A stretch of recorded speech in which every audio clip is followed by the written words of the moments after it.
안녕하세요. 처음으로 이야기를 보내주셔서 정말 감사합니다.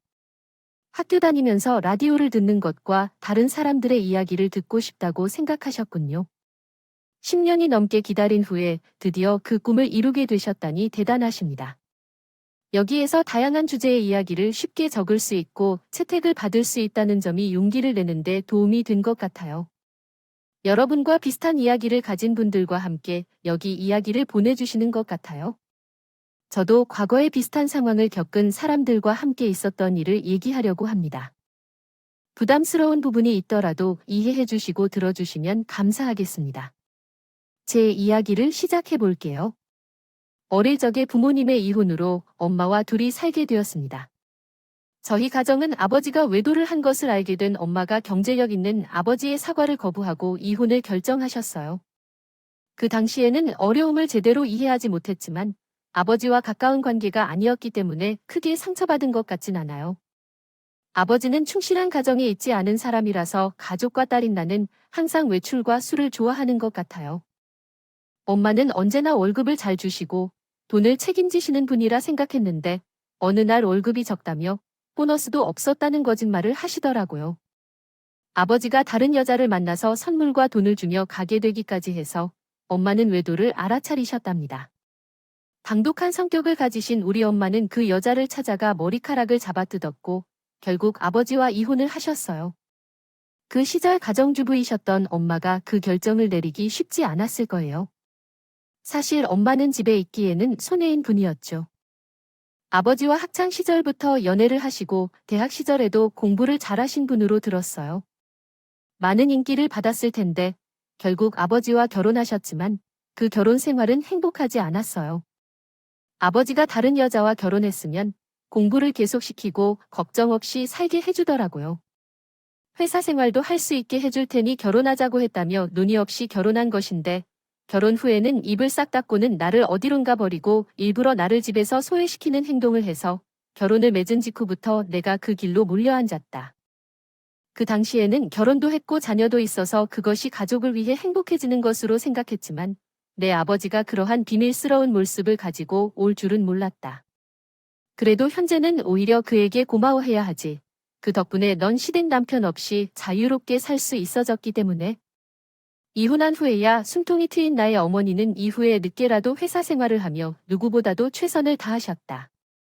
요즘의 여성들이 사회에서 맞닥뜨리는 유리천장 같은 어려움이 많다지만 20년 전 자녀 양육으로 인해 경력 단절을 겪은 어머니가 새로운 직장에 적응하는 것이 얼마나 큰 어려움일지 상상이 가는구나.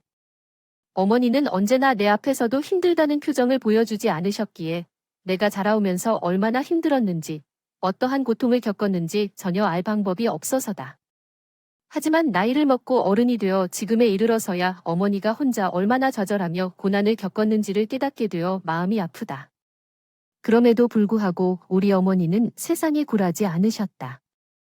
이혼 후의 여성이라는 것, 딱지를 달고 여자가 혼자서 딸을 키우면서도 항상 당당했고 자신의 잠재력을 믿었습니다. 그래서 남들의 헛소리에도 결코 굴복하지 않고 용감하게 살아왔습니다. 그 노력 끝에 자수성가한 엄마는 어엿한 회사의 사장이 되었습니다.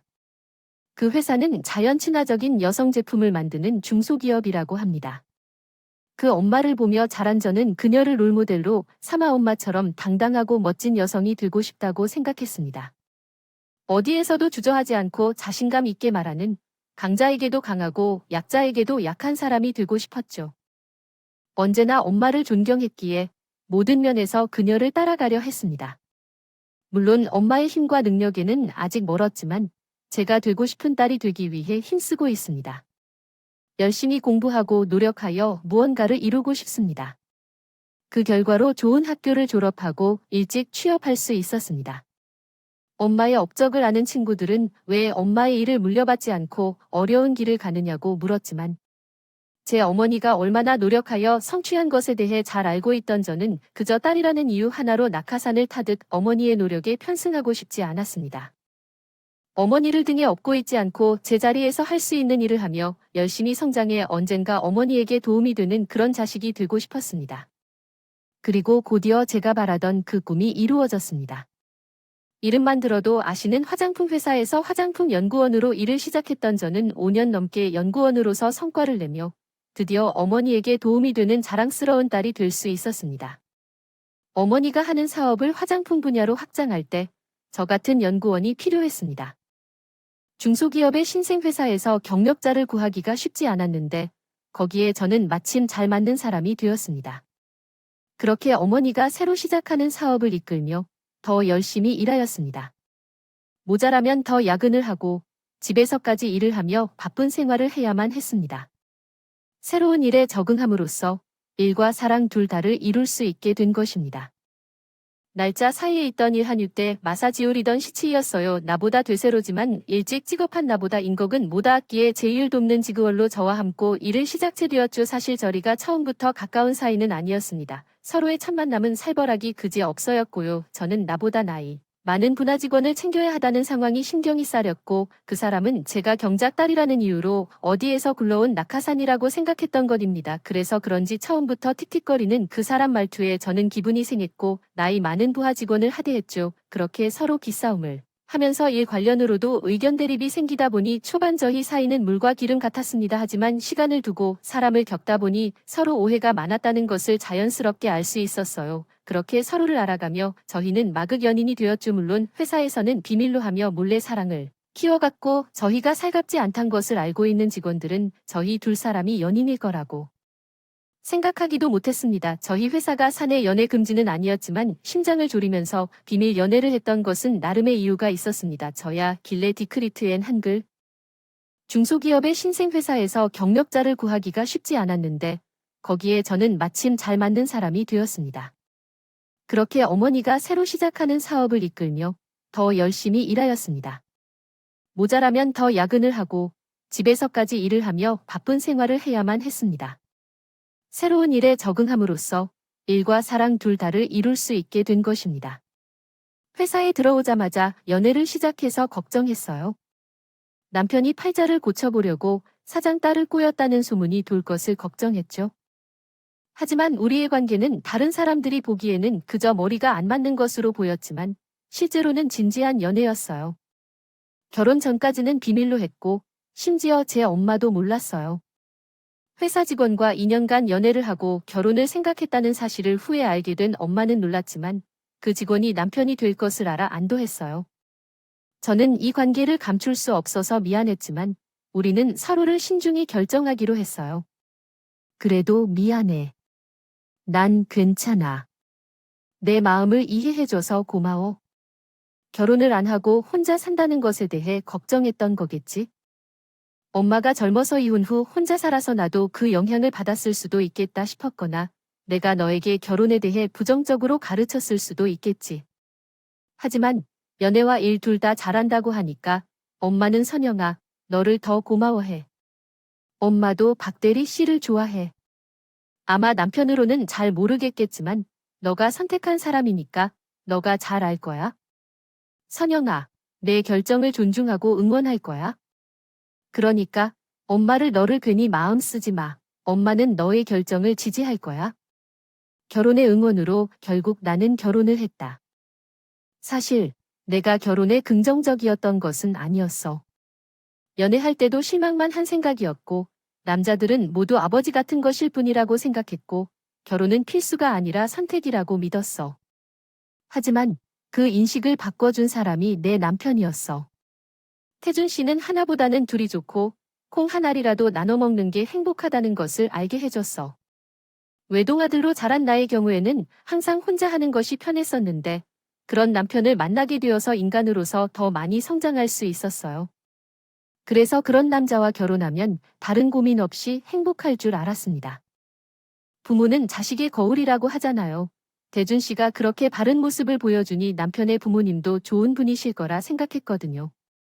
그렇지만 결혼 후 알게 된 시어머니는 제 생각과는 많이 다른 분이셨어요. 시어머니 역시 저희 어머니처럼 혼자 자식을 키워오셨기에 저희 엄마처럼 억척스럽고 끈기가 있는 분이실 거라 생각했는데 전혀 아니었어요. 남편 없이 살아오신 세월이 벌써 수십 년인데 여태 너무 소녀같이 살고 계시더라고요. 문제가 생길 때마다 제 남편에게 전화를 걸어 물어보시는데 그것들이 전부 너무 별것 아닌 것들이라 제가 다 당황스러울 정도였어요. 이 정도면 혼자 충분히 할 만할 것 같은데도 아들에게 의지를 하시니 뭐든 혼자 힘으로 하려 했던 우리 엄마를 생각하면 두 분은 상황에 너무나 다른 성격이었습니다. 사실 좋게 말해서 소녀 같은 거지만 솔직히 말하면 너무 없어도 없는 것이었죠. 남편과 시어머니 어릴 적 아버지가 돌아가시고 집안의 가장이 어머니가 되셔야만 했어요. 엄마는 맞으로서 책임감이 너무 없으셨어요. 여자 혼자 아이 키우는 게 얼마나 힘든지 전 알아요. 하지만 그렇다고 힘들다고 울며 끝끝내요 안 돼요. 시댁엔 주위 사람들이 안타까워서 이거 저거 도와주는데도 이건 힘들다, 저건 더럽다 하면서 불평만 하셨대요. 그래서 거의 몇 년 동안 아버님이 남겨주신 유산으로 겨우 굶겨 먹고 사셨어요. 주부의 어려움을 알고 일찍 성장한 남편은 고등학교 때부터 아르바이트로 돈을 벌며 가정을 지탔어요. 사실 집안의 주인공은 어른인 엄마가 아니라 미성년자인 남편이었죠. 아마 그때 남편이 부모 도움받으면서 공부에만 전념했다면 장학금 때문에 명문대에 갈 수도 있었겠죠. 그랬다면 지금 대기업 다니거나 다른 곳에서 일에 만날 일도 없었을 텐데요. 객관적으로 본다면 그런 환경에서 자란 남편이 안쓰러웠어요. 제일 화나는 건 엄마 때문에 입학금 내주지 않아 다치면서 아르바이트 했었다는 건데 나중에 그 돈으로 동생 쌍꺼풀 수술했다는 걸 알게 됐어요. 착한 남편은 엄마 때문에 어쩔 수 없다고 했지만 성격을 알면 그건 이해할 수 없는 일이에요. 지금은 제가 회상하듯 또래들과의 대화를 나누고 있는데 그때는 여전히 남편의 엄마이자 시어머니였는데 제가 그렇게 말하지를 못했어요. 생각을 해보면 남편을 제외한 시어머니와 시누이는 정말 닮았어요. 오빠는 입학금을 마련하기 힘들어 고심하고 있는데 그때 나이에 쌍꺼풀 수술을 하고 학창시절 이야기를 만들어 보면 얼마나 소가리를 하며 살아왔는지 알 것 같아요. 나이가 많아졌어도 여전히 정신이 번쩍하지 않고 철이 없었어요. 처음 시댁을 방문할 때 신우가 저를 처음 보고 한 말이 그 가방 작아요 였어요. 인사도 하기 전에 다른 사람의 가방을 훑어보고 모조품인가요? 물어보는 것은 정상적인 건 아니잖아요. 그때는 처음 만나는 상대였고 결혼할 사람의 동생인데 아무 말이 나오지 않았어요. 저랑 동갑인데도 변덕스러운 직업이 없이 그런 것만 궁금한 시누이가 이해가 안 됐어요. 시누이는 공부를 잘 못해 전문대학에 진학하지 못했어요. 처음부터 공부하기 싫고 미용을 배우기로 마음먹었지만 비싼 미용학원에 들어가면서도 자신의 적성을 못 느끼겠다며 힘들다고 했어요. 그래도 도둑질이라고 배운 미용 기술을 시작했지만 안 좋은 태도 때문에 몇 번째부터 안 좋은 경험이 있었어요. 달리 갈 수 없었기 때문에 계속 해고를 당했습니다. 그쪽도 어깨가 얼마나 좁은지 알면 금방 소문이 날 것 같아요. 몇 군데에서 해고를 당하고 태도가 좋지 않다는 소문이 돌면서 다른 곳에서도 불러주지 않았고 결국 이래저래 백수가 되었습니다.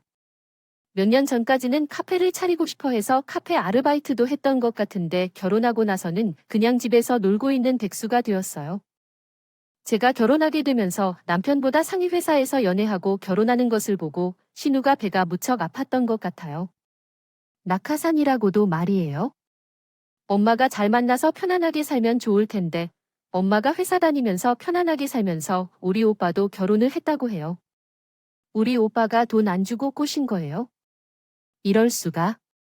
그리고 왜 낙하산인지요? 대기업 대리로 일하다가 스카웃 당한 거예요. 엄마 회사는 맞지만 새로운 사업으로 다시 일해야 해서 낙하산이 되었다고요. 낙하산이어도 일을 잘하면 특수부대가 되지 않을까 싶다는 말이 있어요. 이제는 신우에게 할 이야기 같아요. 지금은 친정 좀 산다고 나와 함께 우리. 그런 식으로 행동하면 사람들에게 미움을 받을 뿐입니다. 우리 형제들이 얼마나 끔찍하게 생각하는지 알아요. 무턱대고 그러다가 이혼하고 싶지 않으면 조심해야 해요. 이혼하면 나만 이혼자가 되는 것이 아니라 상대방도 이혼자가 됩니다. 이혼해도 회사를 그만두는 것은 괜찮을까요? 제가 똥을 칠 때마다 시누이와 싸웠어요. 남편이 변명하고 있어도 미안해했지만 계속해서 받아주는 것은 싫었어요. 시어머니도 조용히 있지 않았어요. 당신이 내 앞에서 내 딸에게 화를 내면 어떻게 생각하냐고. 그냥 혼자 말만 하는 모습을 본 건 손상이니까 대답을 했어요. 내 딸을 가르치고 있느냐고 물었어요. 당신이 아가씨를 가르치려면 제가 사람이 아닌가요? 하지만 나이 차이는 있어도 제가 그녀에게 몇 가지 알려준 것뿐입니다. 혹시 불편하시다면 어머니께서 가르쳐 주세요. 언니인 척하면서 무시하고 버릇없이 대해. 그래서 결혼 후 싸움하고 싶지 않았어. 착한 며느리가 되려 했지만 계속 사람들이 괴롭혀서 참지 못했어.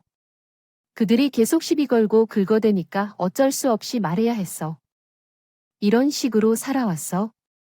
착한 며느리였으면 얼마나 괴롭힘을 받았을지 상상도 못해.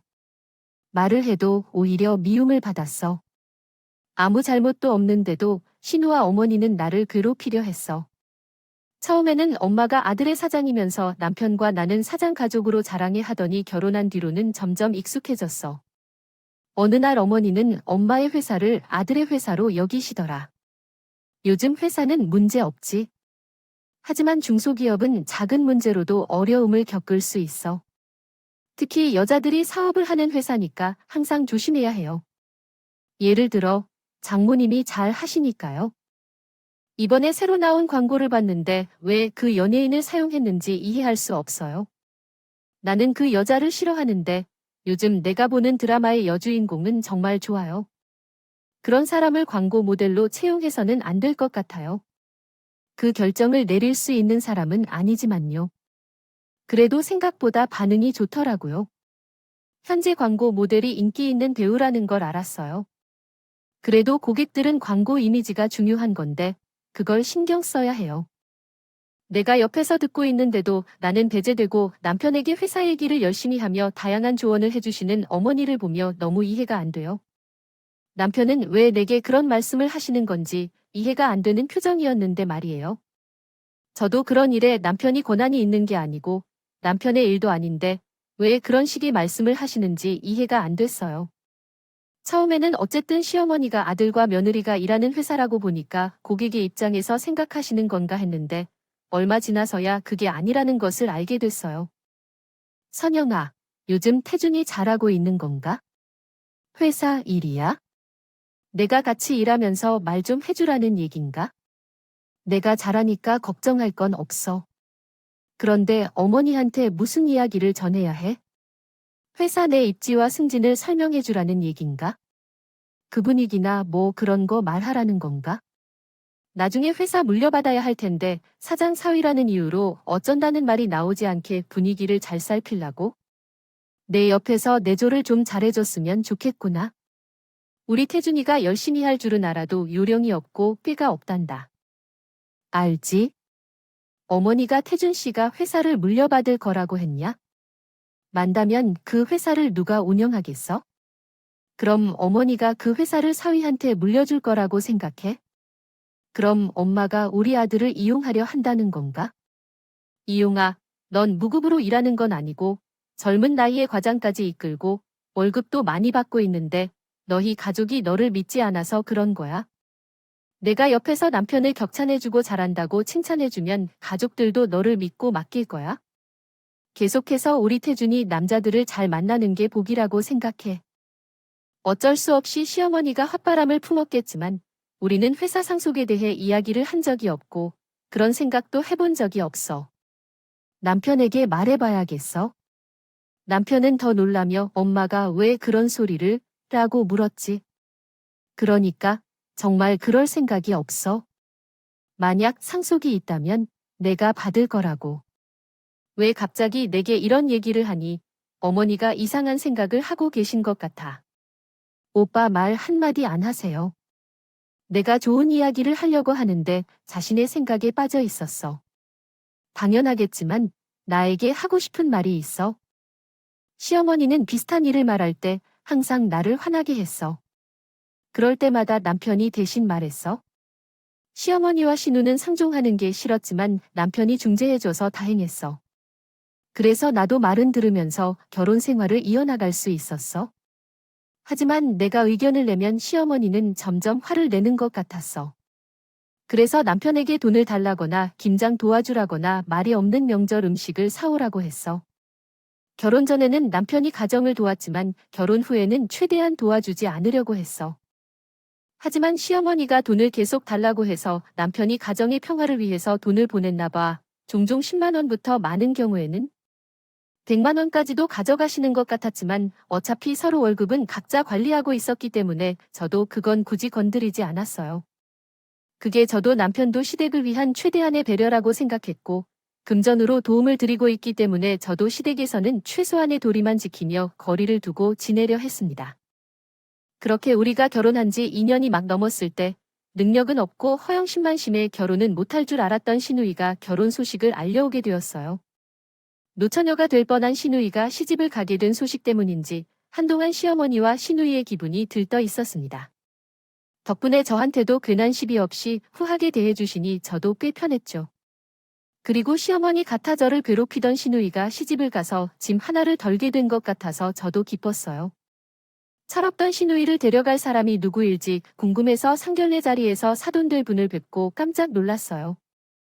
성격 수준이 너무 과한 신랑감이었답니다. 부모님 둘 다 전문직이고 넉넉한 집안이셨고 남자는 유학까지 다녀온 것 같습니다. 저는 인재로 여겨졌습니다. 남편만큼은 아니지만 외모와 성품이 깔끔하게 보여서 솔직히 시어머니의 남편 적합성을 너무 과장했습니다. 고졸 백수 시어머니가 어떻게 이러한 남자를 만났는지 궁금했고 시누이가 내숭을 피우는 모습에 놀랐습니다. 어머님, 아버님, 이것 좀 드셔보세요. 갈비가 부드럽고 맛있네요. 삼삼한 게 어머님의 입맛에 맞을 것 같아요. 어머, 우리 며느리가 참 다정해요. 이런 따님을 보내기가 섭섭하시겠죠? 아이유가 아닙니다. 대신 이렇게 든든한 사위를 얻는다니. 태희는 몸이 약하고 여리한 성격이라 시집가서 잘 살지 못할 것 같아 걱정했습니다. 하지만 좋은 시누모님과 다정한 남편을 만나서 다행한 것 같아요. 시누이는 음식을 많이 먹으며 욕심이 많아서 마음이 착하지 않다고 생각했지만 들어보니 점점 과장되었습니다. 불성실한 태도로 미용실에서 자주 잘리던 시누이가 몇 년 전까지 미용실을 운영했던 사람이었답니다. 그 일이 벌어진 것은 형사가 저희를 부르신다고 가족회의를 열었을 때였죠. 저는 건강 문제로 잠시 일을 쉬고 있다며 시누이와 시어머니를 의심스러워할까 많이 고민했습니다. 그 남자는 무슨 잘못이 있어 결혼할까 해도 좋을까 생각했지만 거짓말을 하지 않고 참는 게 나을지도 모른다고 생각했었습니다. 혹시 걸리게 된다면 뻔뻔스럽게 얘기하는 시어머니였고 나 역시 마음이 착착해지는 것을 느꼈지만 별로 성의를 보이지 않았습니다. 처음에는 조금만 참면 할 수 있을 거라 생각하고 그냥 넘기기로 했죠. 그러나 더 큰 문제가 생겨났습니다. 시어머니가 나를 따로 불러 이유를 물어 7천만 원을 내놓으라고 했어요. 넌 알 거야. 상견례는 매우 좋은 집안에서 이루어지는 것이다. 너도 알겠지만 결혼 타이밍이 좋으면 너도 신혼집으로 10억짜리 아파트를 주겠다고 했어. 이건 내가 1억만 내야 한다는 거야? 살고 싶지 않니? 나는 그것을 받아들여 300만 원을 더 내야 했는데 더 이상 줄 돈이 없었다. 이해해줄까 싶었지만 나머지 7천만 원을 돌려달라고 해버렸습니다. 영호. 700만 원이 큰 돈이지만 7천만 원을 어떻게 여쭤보지? 언니, 그냥 빌려달라고 하는 게 아니라니까 안 돼. 내가 시집 가는 게 싫다고 그런 게 아니라고. 다른 문제야. 나도 아가씨가 빨리 시집 가면 좋을 텐데 그래야 스트레스 없이 지낼 수 있어. 결혼하려면 아가씨 돈으로 해야지. 왜 내가 빌려줘야 하는 건데? 태희가 돈이 있어서 7천만 원을 보내주면 내게는 큰 돈이 아닐 것 같지 않냐? 저도 월급 받아서 살고 있는데 7천만 원은 큰 돈이야. 다른 사람들은 2년 연봉 정도겠지? 또, 난 혼수할 때 그 정도 돈을 쓰지도 않았어. 아가씨도 형편에 맞춰서 해야지. 어쨌든 난 돈을 빌려주지 못해.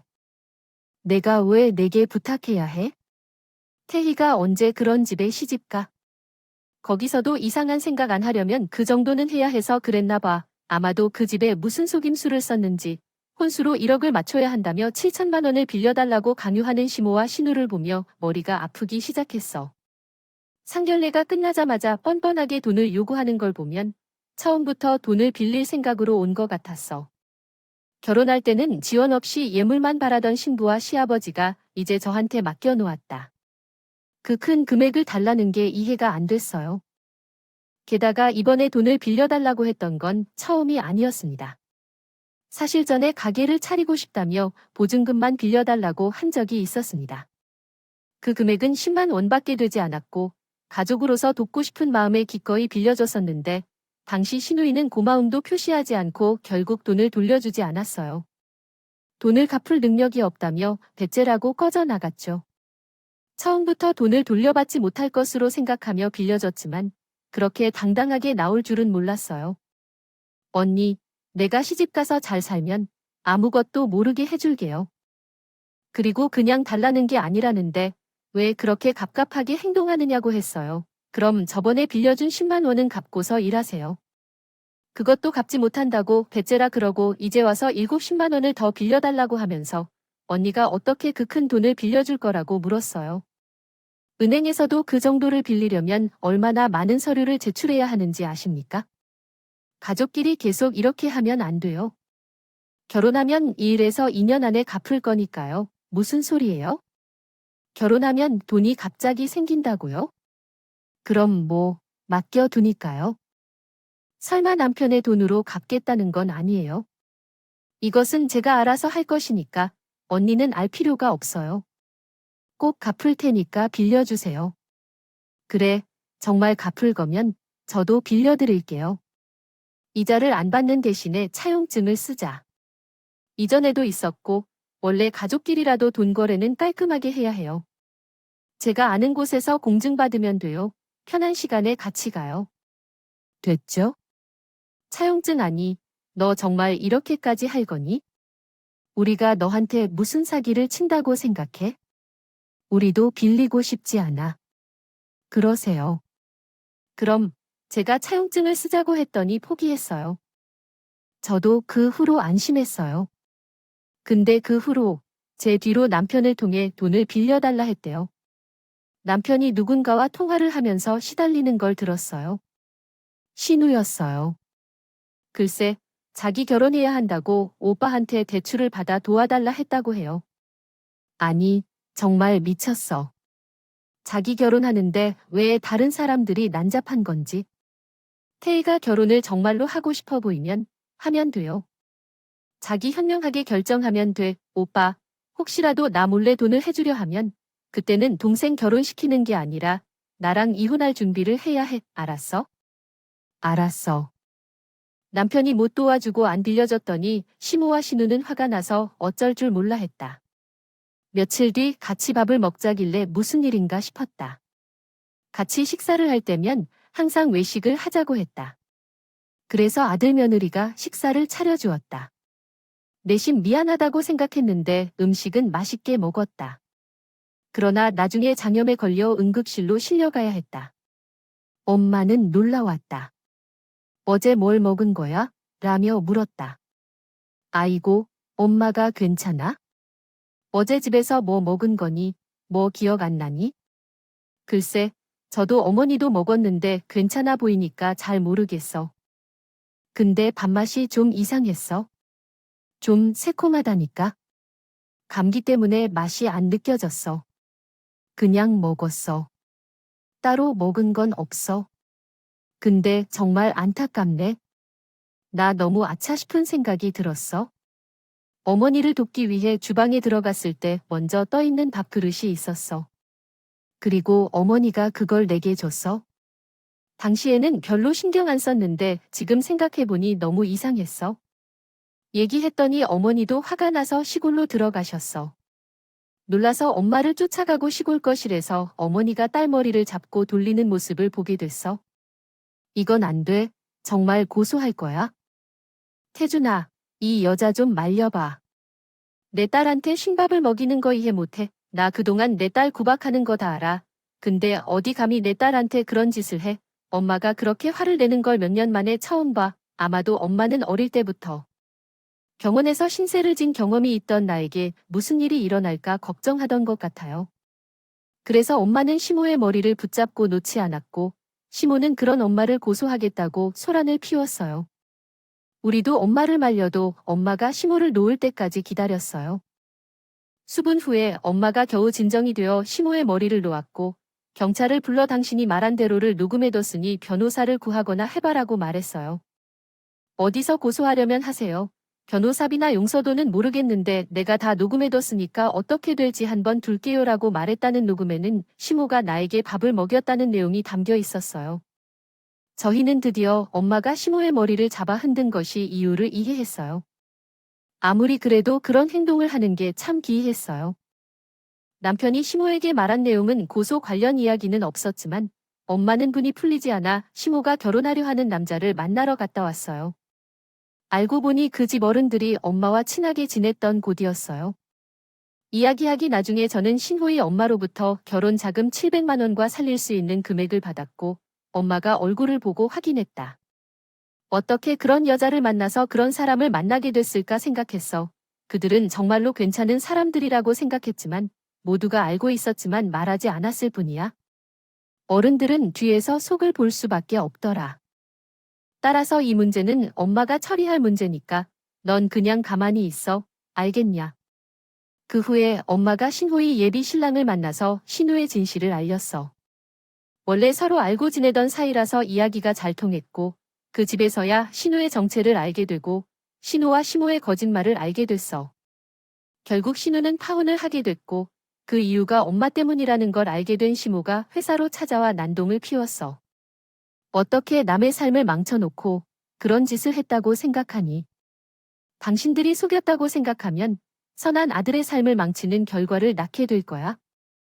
딸을 파혼시킨 후에 아들까지 회사에서 해고당하고 이혼시키고 싶으면 그걸로 충분하지 않나요? 시모는 더 이상 시모의 사위와의 연결을 유지하려 하지 않았다.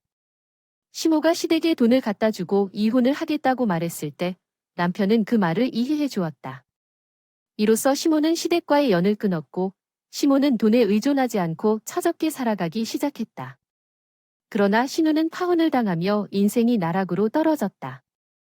남편은 여전히 시댁을 찾아가고 있지만 처음과는 다르게 시모에겐 더 이상 흔들릴 일은 없었다. 시모는 몇 년 동안 명절이나 연휴에도 실행일에 신경을 쓰지 않았고 실질적인 지원이 필요한 때에만 남편에게 도움을 요청했다.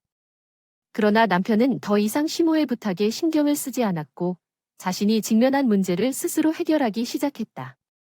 시간이 흐르면서 신호의 성격이 변하고 신우는 놀기만 하는 것이 아니라 계약직으로 일을 찾아가기 시작했다. 비록 시모에 대한 마음은 더 이상 변하지 않았지만 남편을 위해 정신 차리기로 결심했다. 다음으로는 한 남자의 이야기를 전해드릴게요. 이 남자는 작은 마을에서 태어나 자란 소심한 청년이었습니다. 그러나 어느 날 그는 용기를 내어 꿈을 키우고 도전을 결심했습니다. 한 발짝 나아가며 열심히 노력한 결과 그는 자신의 한계를 뛰어넘은 성취를 이루게 되었습니다. 그의 이야기는 우리에게 꿈을 이루고자 하는 열정의 중요성을 상기시켜줍니다. 계속해서 함께 이야기를 나누며 우리 모두가 자신의 꿈을 향해 나아갈 수 있기를 바랍니다. 감사합니다.